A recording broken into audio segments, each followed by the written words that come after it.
আমার প্রিয় ছাত্রছাত্রীরা, আশা করি তোমরা সকলে খুব ভালো আছো। নিশ্চয়ই তোমাদের সরস্বতী পুজো খুব ভালোই কেটেছে। আমি এক্ষেত্রে তোমাদের একটা কথা বলছি বা বলতে চাই যে খুব কয়েকদিন আগে তোমাদের দাদা দিদির কাছ থেকে শুনেছো নিশ্চয়ই, মাধ্যমিক পরীক্ষাটাই হয়ে গেল। ইতিহাসের প্রশ্ন সবাই বলছে নাকি খুব কঠিন হয়েছে, বিশেষত সংক্ষিপ্ত প্রশ্নগুলো। এক্ষেত্রে আমি বলবো তোমাদের পাঠ্যপুস্তক বা টেক্সট বইগুলো যদি একটু খুঁটিয়ে খুঁটিয়ে পড়ো, তাহলে এই সমস্যাটার আশা করি সমাধান হয়ে যাবে বা সমাধান হয়ে যেতে পারে।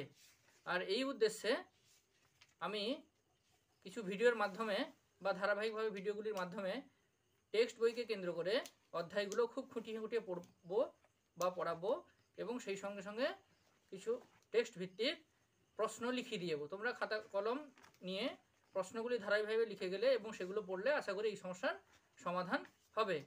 তাহলে শুরু করা যাক।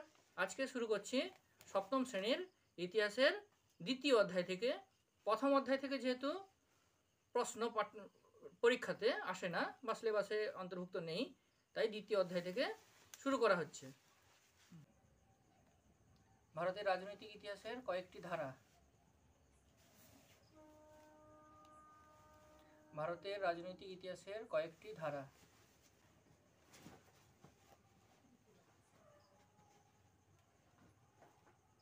হয়েছে, লেখা হয়েছে?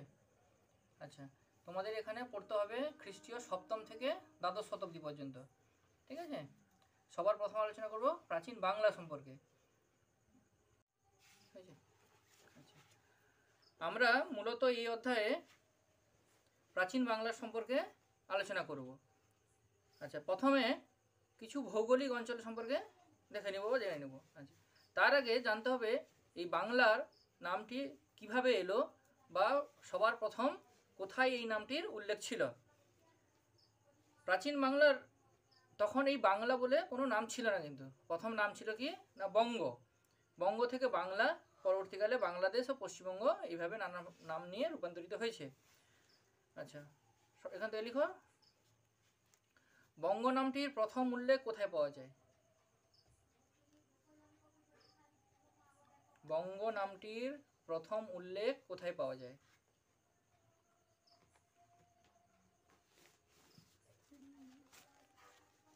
বঙ্গ নামটির প্রথম উল্লেখ কোথায় পাওয়া যায়?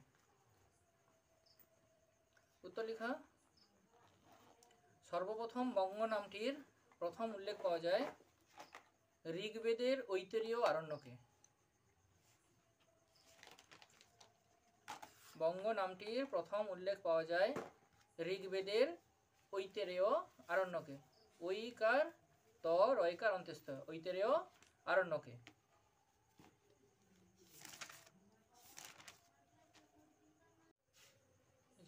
লিখেছ? মনে রাখতে হবে বাংলা কিন্তু প্রথমের দিকে ভৌগোলিক দিক থেকে খুব বেশি বড় এলাকা ছিল না।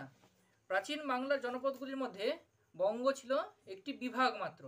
বিভাগ মানে আমরা যখন এরকম বা আজকের দিনে আমরা যেরকম একটা জেলা বা একটা ব্লককে বুঝিয়ে থাকি, সেরকম কিন্তু একটা জেলার মতন একটা অংশ ছিল। মহাভারতের আমলে বঙ্গ, পুণ্ড্র, শুভ্র, তাম্রলিপ্ত প্রভৃতি আলাদা আলাদা রাজ্য বলে এগুলোকে উল্লেখ করা হয়েছিল। আচ্ছা, তারপরে আরেকটা প্রশ্ন লিখো, বঙ্গ নামের উল্লেখ আর কোথায় আছে? বঙ্গ নামের উল্লেখ আর কোথায় কোথায় আছে? বঙ্গ নামের উল্লেখ আর কোথায় কোথায় আছে?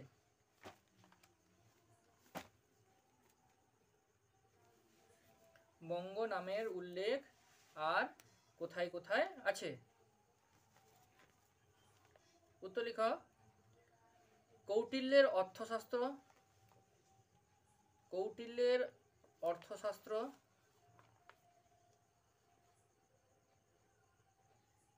কৌটিল্যের অর্থশাস্ত্র।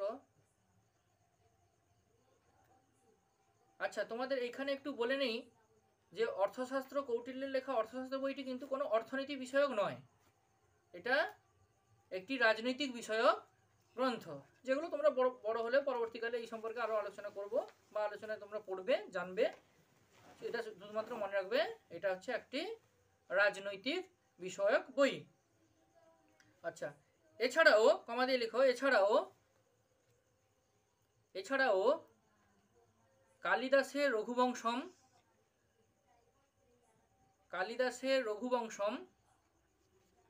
কালিদাসের গল্প তোমরা নিশ্চয়ই সবাই কম বেশি পড়েছো বা জেনেছো বা জানো হয়তো। তিনি সংস্কৃত সাহিত্যের মহাকবি। কালিদাসের বংশম হসন্তময় হসন্ত দেবে রঘুবংশম কাব্যে প্রাচীন বঙ্গ ও শুম্ভ নামটির উল্লেখ পাওয়া যায়। প্রাচীন বঙ্গ নামটির উল্লেখ পাওয়া যায়। কমা দিয়ে লিখবে এছাড়াও ঐতিহাসিক কিছু বইতে এই বঙ্গ নামের উল্লেখ রয়েছেও। এছাড়াও তোমরা লিখো, এছাড়াও খ্রিস্টীয় ত্রয়োদশ শতকে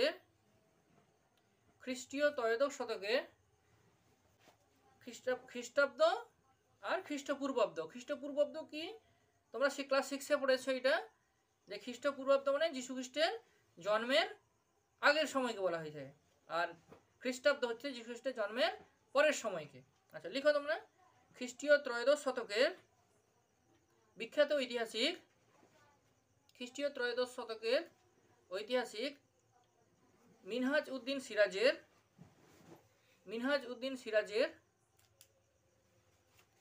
মিনহাজ মহেশী দন্তন হয়াকার বর্গীজ মিনহাজ একটু ছোট স্পেস দিয়ে আবার একটু ছোট স্পেস দিয়ে সিরাজ দন্তস্বরী রয়াকার বর্গীজ সিরাজ এর লেখা তবকত ই নাসিরি, তব ক খণ্ডিত তবকত, ক খণ্ডিত তবকত ছোট্ট একটু স্পেস দিয়ে হস্যইকার ছোট্ট একটু স্পেস দিয়ে নাসিরি দন্তনাকার দন্তস্বরী রহস্যই নাসিরি মিনহাজ উদ্দিন সিরাজের লেখা তবকত ই নাসিরিতে কমা মোগল আমলে বিখ্যাত ঐতিহাসিক এবং আকবরের বিশিষ্ট বন্ধু আবুল ফজলের লেখা আইনি আকবরীতে, তোমরা শুধু উত্তরটা লিখবে কমা দিয়ে, মোগল আমলে আবুল ফজলের লেখা আইনি আকবরী, আইন হস্যই দন্তন আইন ছোট্ট স্পেস দিয়ে ছোট্ট মানে হস্যইকার ছোট্ট একটু স্পেস দিয়ে আকবরী, আইনি আকবরী বইটিতে এই শুভা বাংলার কথা উল্লেখ রয়েছে। আইনি আকবরী বইটিতে শুভা বাংলার কথা উল্লেখ আছে। এক্ষেত্রে মনে রাখবে আরো বহু মানুষের কিন্তু নাম না জানা অনেক লেখকের বর্ণনাতে এই প্রাচীন বাংলা নামটি উল্লেখ ছিল। এক্ষেত্রে ইউরোপীয় যারা লেখক ছিল তারা কিন্তু বাংলা নামটা উচ্চারণ করতে পারতো না, বা তাদের বাংলা উচ্চারণগত দিক থেকে তারা এটাকে বলতো বেঙ্গালা। ঠিক আছে, মনে রাখবে বেঙ্গালা। পরবর্তীকালে 1947 সালে যখন আমাদের দেশ স্বাধীন হয় বা দেশ বিভাগ হয়, তখন এই বাংলার দুটো অংশ ভাগ হয়ে যায়। একটা পশ্চিমবঙ্গ নাম নিয়ে আমাদের ভারত যুক্তরাষ্ট্রের মধ্যে থেকে যায়, এবং আরেকটি অংশ যেটি পূর্ব বাংলা নাম নিয়ে পাকিস্তানে, এবং পরবর্তীকালে সেই পূর্ববঙ্গ স্বাধীন হয়ে নতুন নাম হয় বাংলাদেশ 1971 সালে। এখানে একটা প্রশ্ন লিখে রাখো, বাংলাদেশ, এখানে প্রশ্নটা এরকম লিখো যে পূর্ববঙ্গ কবে স্বাধীন হয় এবং তার নতুন নাম কি হয়? পূর্ববঙ্গ কবে স্বাধীন হয় এবং তার নতুন নাম কি হয়? পূর্ববঙ্গ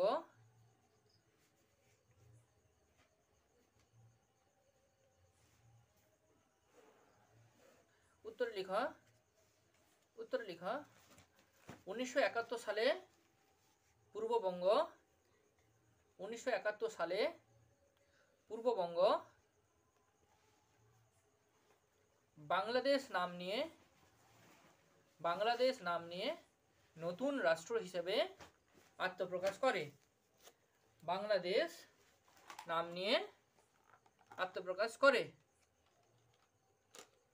এই হলো মোটামুটি বাংলার নামের বিবর্তন বা ধারা। আচ্ছা, লিখেছ? এরপরে আমরা প্রাচীন বাংলার সীমানা দেখব।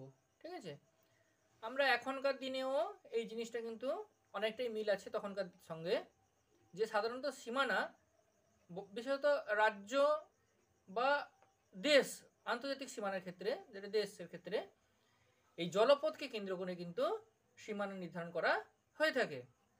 তখনকার দিনেও এই প্রাচীন বঙ্গ বা বাংলার সীমানা কিন্তু প্রধানত কয়েকটি নদীকে কেন্দ্র করে বা নদীর মাধ্যম দিয়ে এই সীমানা কিন্তু নির্ধারণ করা হয়েছিল। আচ্ছা, তোমরা লিখো প্রশ্ন এখানে, প্রাচীন বাংলার সীমানা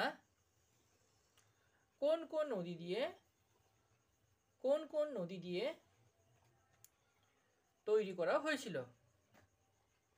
প্রাচীন বাংলার সীমানা কোন কোন নদী দিয়ে তৈরি হয়েছিল কথাটা বলা ভুল, বা বলবো না, সীমানা নির্ধারণ হয়েছিল। নদী তো আর কেউ তৈরি করে না, নদী একা একা তৈরি হয়। এই জন্য প্রশ্নটা এইভাবে লিখবে, প্রাচীন বাংলার সীমানা কোন কোন নদীকে নিয়ে হয়েছিল। আচ্ছা, উত্তরে লিখো, প্রধানত তিনটি প্রধান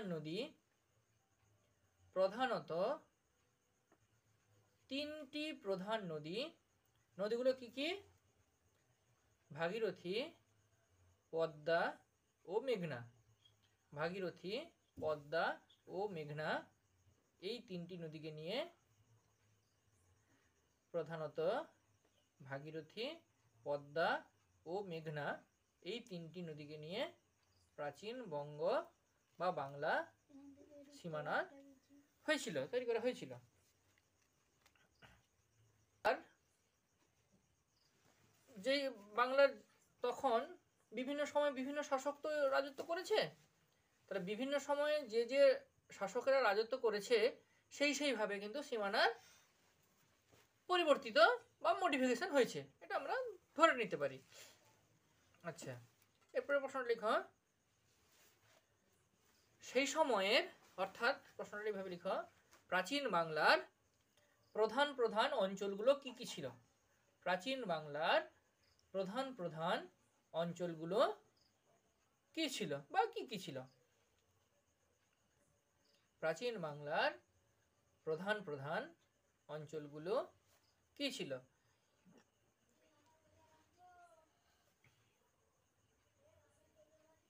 আচ্ছা, উত্তর লিখো, প্রাচীন বাংলার প্রধান অঞ্চলগুলি ছিল, প্রাচীন বাংলার প্রধান অঞ্চলগুলি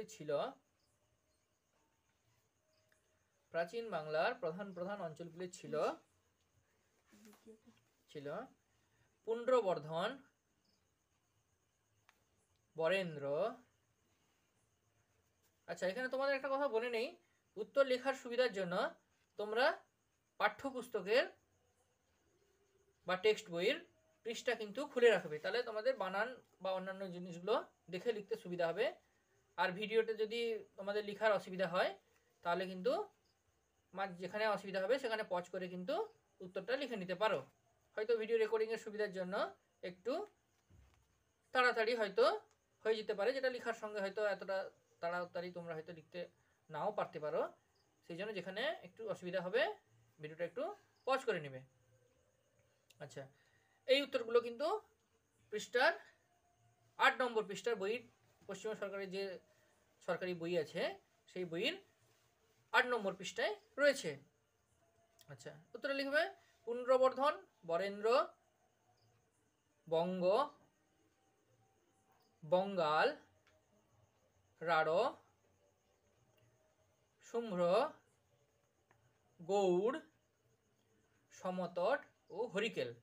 এইগুলো হচ্ছে প্রধানত গুরুত্বপূর্ণ অঞ্চল। আরও অন্যান্য অনেক অঞ্চল ছিল এই সময়, কিন্তু সাধারণত আমরা এইগুলো মোটামুটি পড়বো বা জেনে থাকবো।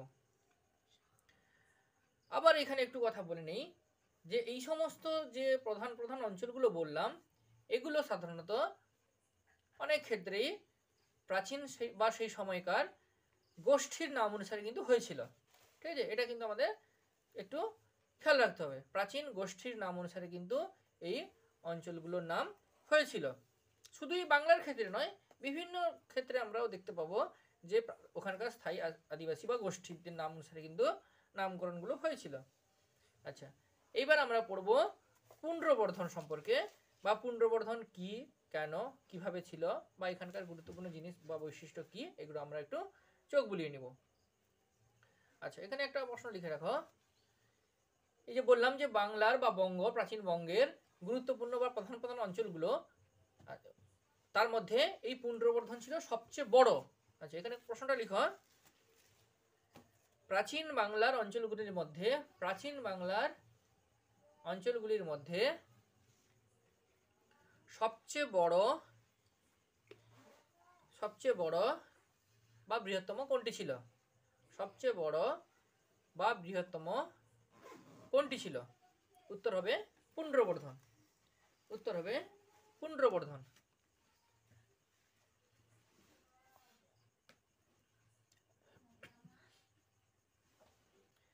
আচ্ছা, এখানে একটু পয়েন্ট করো, সীমানা। এখানে একটু পয়েন্ট করে নাও, সীমানা পয়েন্ট করো, দিয়ে আন্ডারলাইন করো। পুণ্ড্রবর্ধন পয়েন্ট করেছে নিশ্চয়ই। আচ্ছা, পুণ্ড্রবর্ধনের সীমানা। আচ্ছা, আমরা এবার দেখব যে কোন কোন প্রাচীন বাংলার কোন কোন অঞ্চল নিয়ে তৎকালীন পুণ্ড্রবর্ধন অঞ্চল ছিল। লিখো উত্তর।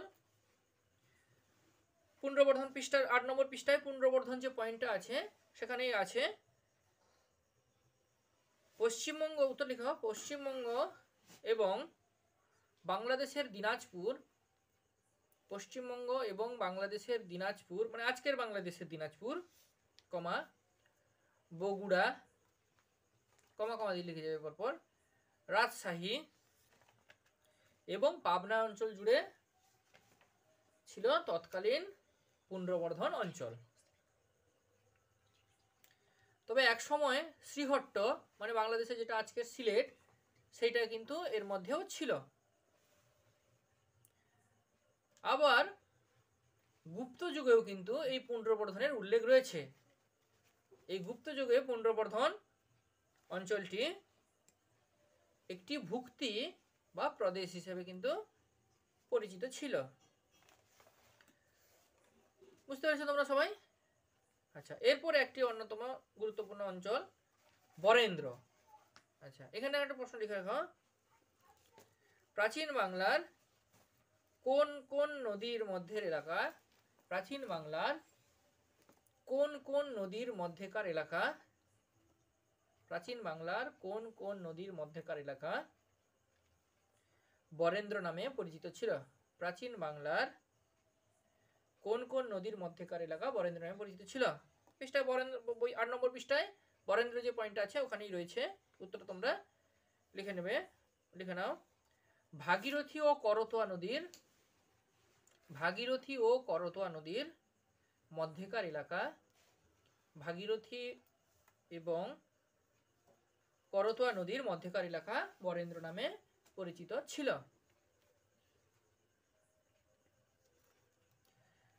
এরপরে আমরা দেখব বঙ্গ, বা যেটা নিয়ে আমাদের এতক্ষণ আলোচনা চলছিল, বা বঙ্গ থেকে বঙ্গবঙ্গ বলছি আমরা, সেই বঙ্গটার সম্পর্কে এবার আমরা দেখব, প্রাচীন বঙ্গ।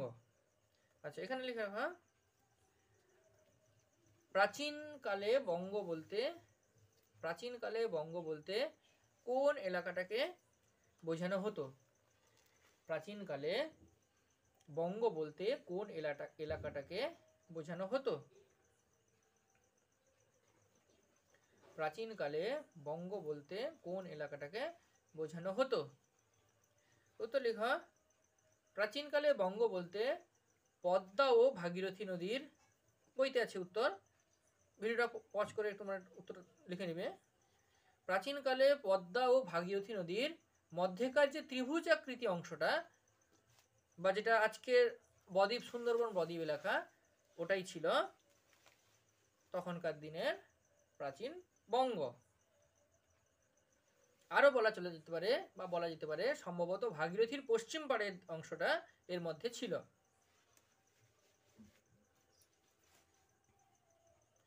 আবার খ্রিস্টীয় একাদশ দ্বাদশ শতকে এই বঙ্গ নামটির আজকের বাংলাদেশের ঢাকা, বিক্রমপুর, ফরিদপুর এবং বরিশালের অঞ্চলকেও বোঝানো হতো। তোমরা যারা বাংলাদেশ সম্পর্কে একটু খোঁজ খবর রাখো, তোমরা জানো বরিশালের পেয়ারা কিন্তু খুব বিখ্যাত। যাই হোক, এটা কিন্তু তোমাদের সিলেবাসের মধ্যকার অংশ নয়, তোমরা একটু জানিয়ে রাখলাম। বা বরিশালের ভাসমান পেয়ারা বাগান কিন্তু খুব বিখ্যাত। ভাসমান পেয়ারা বাগান নয়, কথাটা অ্যাকচুয়ালি ভাসমান বাজার, অর্থাৎ নৌকোয় করে নদীতে ভেসে কিন্তু এই পেয়ারা বা অন্যান্য ফল কিন্তু বিক্রি হয়। ঠিক আছে, সেটা আমাদের এই আলোচ্য বিষয় নয়, একটু তোমাদের জানিয়ে রাখলাম জানার জন্য আর কি। আচ্ছা, এরপরে রয়েছে বঙ্গাল। লেখা, প্রাচীনকালে বঙ্গাল বলতে কোন অঞ্চলকে বোঝানো হতো? এগুলো বঙ্গাল বা বরেন্দ্র, এগুলো ছোট ছোট অংশ। প্রাচীনকালে বঙ্গাল বলতে কোন অঞ্চলকে বোঝানো হতো?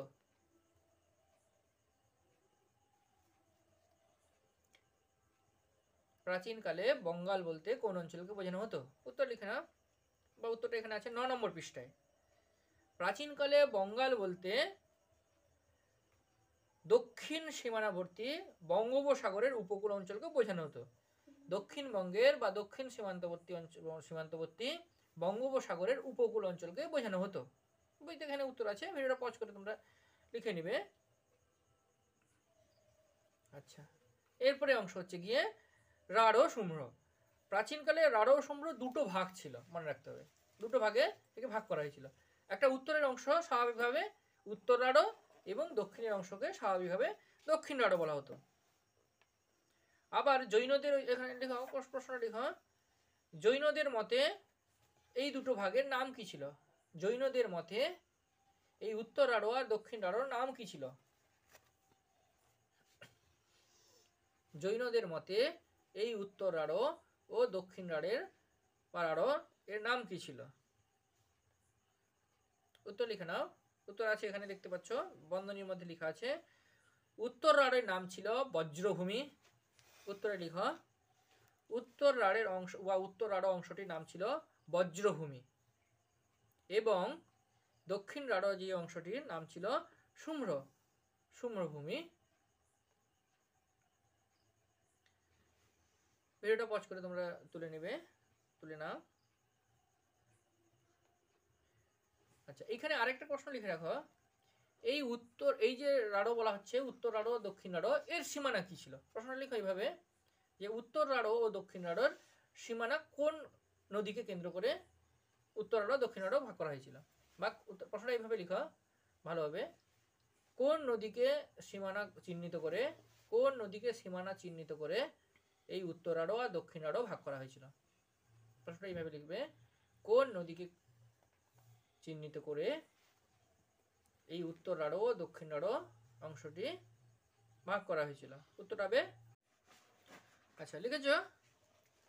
এছাড়াও মহাভারতের গল্পে ও কালিদাসের কাব্যে ভাগীরথী ও কাঁসাই নদীর মাঝের বিরাট সমুদ্র এলাকাকে কিন্তু বোঝানো হয়েছিল তখন। আচ্ছা, এরপরে গৌড়। প্রাচীন গৌড়, এই গৌড়ের ইতিহাস কিন্তু দীর্ঘদিনের ইতিহাস, বা পরবর্তীকালে আমরা পড়ব, বা তোমরা বড় হলেও আরো পড়বে। আচ্ছা লেখা, প্রাচীন কালে গুরুত্বের দিক থেকে, এমনকি মধ্যযুগে বাংলাতেও আমরা পড়ব, পরে দিকে পড়ব এই গৌড়ের গুরুত্ব কতটা পড়ব। আচ্ছা, তোমরা লিখো প্রশ্ন, প্রাচীন ও মধ্যযুগের সবচেয়ে গুরুত্বপূর্ণ অঞ্চল কোনটি ছিল? প্রাচীন ও মধ্যযুগের সবচেয়ে গুরুত্বপূর্ণ অঞ্চল কোনটি ছিল?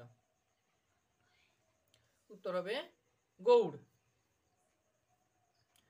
এখানে কিন্তু মনে রাখতে হবে, গৌড় বলতে একটি জনগোষ্ঠীকে বোঝানো হয়েছিল, বা জনগোষ্ঠীর নাম থেকে এই প্রাচীন গৌড় নামটির সৃষ্টি হয়েছিল। এছাড়াও প্রাচীনকালে বরাহ মিহির নামে একজন বিখ্যাত জ্যোতিষবিদ, জ্যোতিষী নয় কিন্তু জ্যোতির্বিদ, জ্যোতিষ নাম উচ্চারণটা বলা একটু ভুল হয়ে গেল, জ্যোতির্বিদ, যার উল্লেখ আমরা কালিদাসের নবরত্ন সভায় কিন্তু পেয়ে থাকি। বা তার আরও একটা বড় পরিচয় আছে, তিনি, তোমরা খনার বচন কম বেশি বয়স্ক মানুষদের কাছ থেকে বা বাড়ির বড়দের কাছ থেকে শুনেছ। খনা কিন্তু একজন বিখ্যাত প্রাচীন ভারতের বা প্রাচীন কালে ভারতের বা বাংলার মহিলা জ্যোতির্বিদ ছিলেন। তার শ্বশুর সম্পর্কে বরাহমিহির ছিলেন তার শ্বশুর। সে অন্য গল্প আছে, তোমরা হয়তো বড় হলে শুনবে। সেই বরাহমিহিরের লেখায় কিন্তু এই গৌড়ের কিন্তু উল্লেখ রয়েছে। আচ্ছা, লিখো কোন কোন অঞ্চল নিয়ে সেকালের গৌড় ছিল?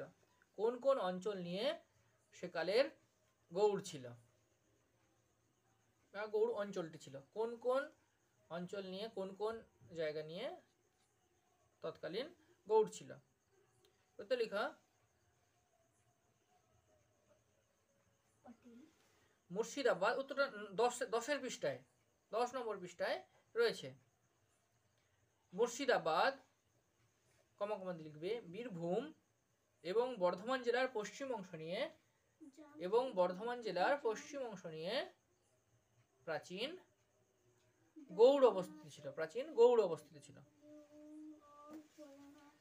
খ্রিস্টীয় 7ম শতকে রাজা শশাঙ্কের আমলে এই গৌড় ছিল বা গৌড়ের অংশ ছিল কর্ণ সুবর্ণ, শশাঙ্কের রাজধানী ছিল। লিখো, এখানে প্রশ্ন লিখে রাখো, শশাঙ্কের রাজধানী কি ছিল? শশাঙ্কের রাজধানী কি ছিল?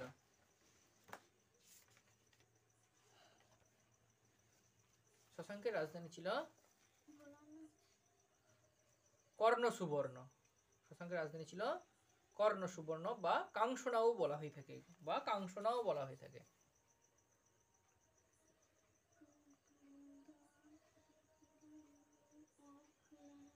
আবার খ্রিস্টীয় 8ম 9ম শতকে এই গৌড়ের সীমানা বলতে, এই গৌড় বলতে সমগ্র পাল সাম্রাজ্যকে বোঝানো হতো।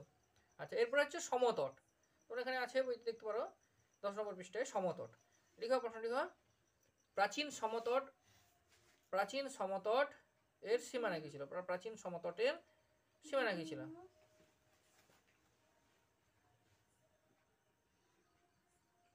মেঘনা নদীর পূর্ব দিকের এলাকা, বর্তমানে বাংলাদেশের কুমিল্লা, নোয়াখালী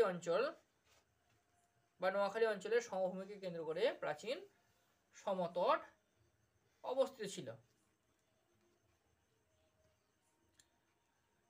মেঘনা নদীর পূর্ব দিকের এলাকা বর্তমানে বাংলাদেশের কুমিল্লা, নোয়াখালী অঞ্চলের সমভূমিকে কেন্দ্র করে বিস্তীর্ণ সমতট অংশ অবস্থিত ছিল। এই সমতটকে বলা হয়ে থাকে বাংলার শেষ অংশ বা সীমান্তবর্তী এলাকা। এরপরে হরিকেল এগুলো ছোট এলাকা বা ছোট অঞ্চল ছিল। এখানে একটা প্রশ্ন লিখে রাখো, প্রাচীন সমতটের অবস্থান কোথায় ছিল? প্রাচীন সমতটের অবস্থান কোথায় ছিল? উত্তরটা হচ্ছে আজকের বাংলাদেশের বা সমতটের দক্ষিণ পূর্ব দিকের আজকের বাংলাদেশের চট্টগ্রামের উপকূল অঞ্চল। এখানে আছে, তোমরা ভিডিওটা পজ করে উত্তরটা লিখে নিবে। সমতটের দক্ষিণ পূর্ব দিকের অঞ্চল আজকের বাংলাদেশের চট্টগ্রাম উপকূল অঞ্চলটি ছিল প্রাচীন হরিকেলের অংশ। আচ্ছা, এরপরে আমরা পড়ব প্রাচীন বাংলার এক বিখ্যাত শাসক শশাঙ্কের কথা আমরা পড়ব এবার। আচ্ছা, শশাঙ্কের পূর্ব পরিচয় কি ছিল? না, শশাঙ্ক ছিল গুপ্ত রাজাদের এক মহাসামন্ত। গুপ্ত রাজাদের বা গুপ্ত সম্রাটদের, রাজা নয় সম্রাট বলবো, গুপ্ত সম্রাটের একটা মহাসামন্ত।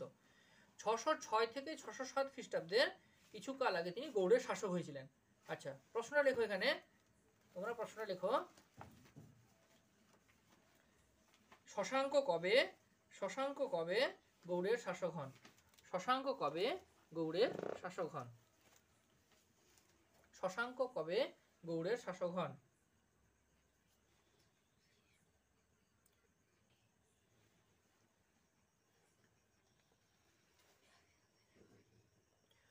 ছশো ছয় থেকে 607 খ্রিস্টাব্দের কিছুকাল আগে নাগাদ, 606 থেকে 607 খ্রিস্টাব্দের কিছুকাল আগে নাগাদ তিনি গৌড়ের শাসক হন।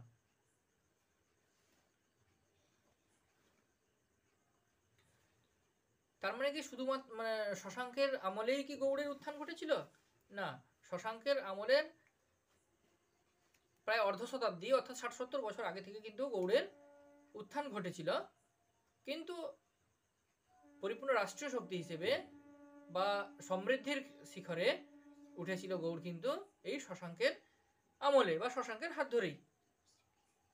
637 থেকে 638 খ্রিস্টাব্দে শশাঙ্কের মৃত্যুর আগে পর্যন্ত গৌড় ছিল শশাঙ্কের স্বাধীন শাসক। তাহলে এখান থেকে আমরা শশাঙ্কের মৃত্যুকাল পেয়ে গেলাম। লিখো, প্রশ্নটা লিখো। শশাঙ্ক কবে মারা যান?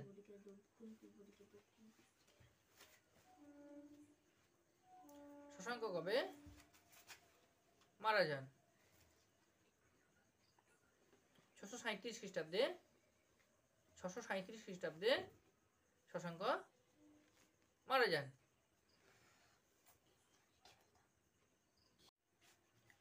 আচ্ছা, কিন্তু শশাঙ্কের মৃত্যুকে এই সুনির্দিষ্টভাবে 637 খ্রিস্টাব্দ কিন্তু বলা চলবে না। তোমরা লেখার সময় পুরোপুরি 637 না লিখে লিখো 637 বা 638 খ্রিস্টাব্দ।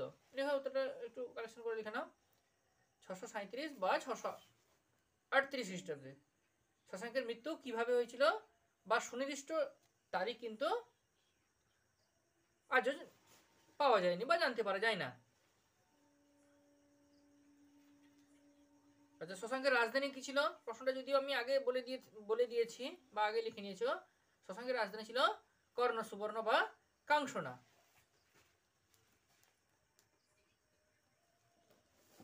এরপরে 11 নম্বর পৃষ্ঠার বইতে দেখতে পেয়েছো টুকরো খবর দিয়েছে কর্ণ সুবর্ণ প্রাচীন বাংলার এক নগর। অর্থাৎ কর্ণ সুবর্ণ প্রাচীন বাংলার কতখানি গুরুত্বপূর্ণ অঞ্চল ছিল সেটা এখানে টুকরো খবরের মাধ্যমে দেখানো হয়েছে। বা কর্ণ সুবর্ণ সম্পর্কে কিন্তু ছোট করে 2 নম্বরে টিকা আসলেও আসতে পারে পরীক্ষায় আমাদের। আচ্ছা, লিখো এখান থেকে কর্ণ সুবর্ণের অবস্থান কোথায় ছিল? প্রাচীন কর্ণ সুবর্ণের অবস্থান কোথায় ছিল? প্রাচীন কর্ণ সুবর্ণের অবস্থান কোথায় ছিল? উত্তর লিখে নাও। প্রাচীন কর্ণ সুবর্ণের অবস্থান পশ্চিমবঙ্গের মুর্শিদাবাদ জেলার চিরুটি। পশ্চিমবঙ্গের 11 নম্বর পৃষ্ঠার প্রথমেই আছে, ভিডিওটা পজ করে তোমরা লিখে নেবে। পশ্চিমবঙ্গের মুর্শিদাবাদ জেলার চিরুটি গ্রামে, চিরুটি রেল স্টেশনের কাছ থেকে রাজবাড়িডাঙ্গায় প্রাচীন রক্ত মৃত্তিকা বা রাঙামাটি বৌদ্ধবিহারের নিদর্শন পাওয়া গেছে। বিখ্যাত চীনা বৌদ্ধ পণ্ডিত, চীনা বৌদ্ধ পর্যটক সুয়াংজাংয়ের বিবরণীতে এর নিদর্শন রয়েছে। তাহলে এখানে প্রশ্নটা লেখা। কর্ণ সুবর্ণের উল্লেখ আমরা কোথা থেকে পাই? কর্ণ সুবর্ণের উল্লেখ আমরা কোথা থেকে পাই? কর্ণ সুবর্ণের উল্লেখ আমরা কোথা থেকে পাই? উত্তর লিখো।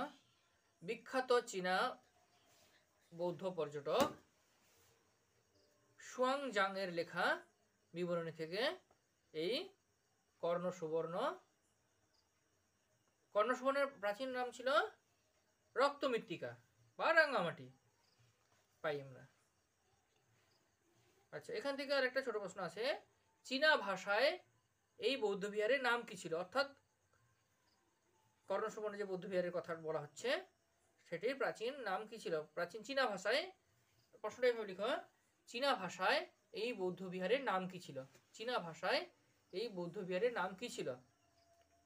এখানে পৃষ্ঠায় দেখতে পাচ্ছ কালো অক্ষরে মোটা করে লেখা আছে, উত্তর লিখে রাখো, লো টো মো চিহ, লো টো মো চিহ। এখানে একটু জেনে রাখতে হবে সুয়াংজাং কিন্তু আমাদের পূর্ব মেদিনীপুরের তাম্রলিপ্ত, যেটা আধুনিক নাম হচ্ছে তমলুক, এই তাম্রলিপ্ত বন্দর থেকে কিন্তু এখানে তিনি এসেছিলেন। এখানে বইতে রয়েছে সুয়াংজাং এর লেখায় কি বলা হয়েছে। সুয়াংজাং এখানে একটা সুন্দর বর্ণনা আছে, এখানে তোমরা দেখো, আমি পড়িয়ে দিচ্ছি, দেখো। এই দেশটি ছিল একটি জনবহুল, এখানে দেশ বলতে সমগ্র গৌড় বা শুধু সমগ্র গৌড় নয়, সমগ্র বঙ্গের কথা বলা হয়েছে। এই দেশটি ছিল জনবহুল এবং এখানকার মানুষেরা ছিল অত্যন্ত সমৃদ্ধ। এখানে জমি নিচু এবং আর্দ্র, আর্দ্র মানে ভেজা ধরনের। নিয়মিত কৃষিকাজ হয়, অঢেল ফুল ও ফল পাওয়া যায়। জলবায়ু নাতিশীতোষ্ণ, নাতিশীতোষ্ণ মানে নয় গরম নয় শীত। এখানকার মানুষজনদের চরিত্র খুব ভালো, তারা শিক্ষাধিকার পৃষ্ঠপোষক, মানে শিক্ষাধিকার গুণ বা কদর বোঝে। এবং এখানে বৌদ্ধ এবং শৈব উভয় সম্প্রদায়ের মানুষ একসঙ্গে মিলেমিশে বসবাস করে। তাছাড়াও কর্ণসুবর্ণ একটি গুরুত্বপূর্ণ বাণিজ্যিক এবং প্রশাসনিক কেন্দ্র হিসেবে কিন্তু তিনি উল্লেখ করেছেন।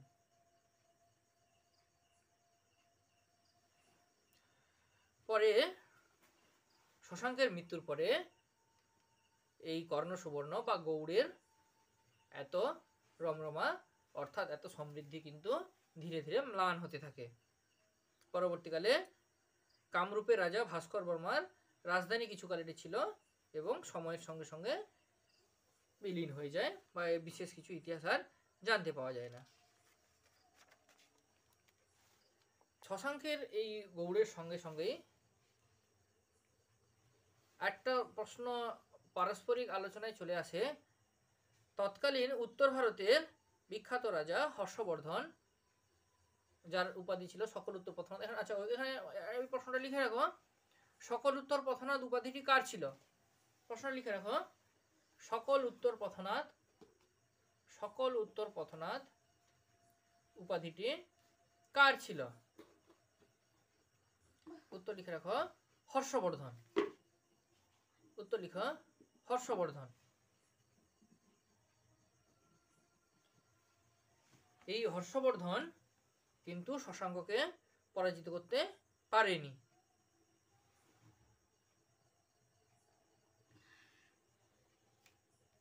আজকে এই পর্যন্ত থাক, আবার পরের দিন আবার একটা নতুন এপিসোড বা নতুন একটা পর্ব নিয়ে এর পরের অংশ থেকে আলোচনা করব।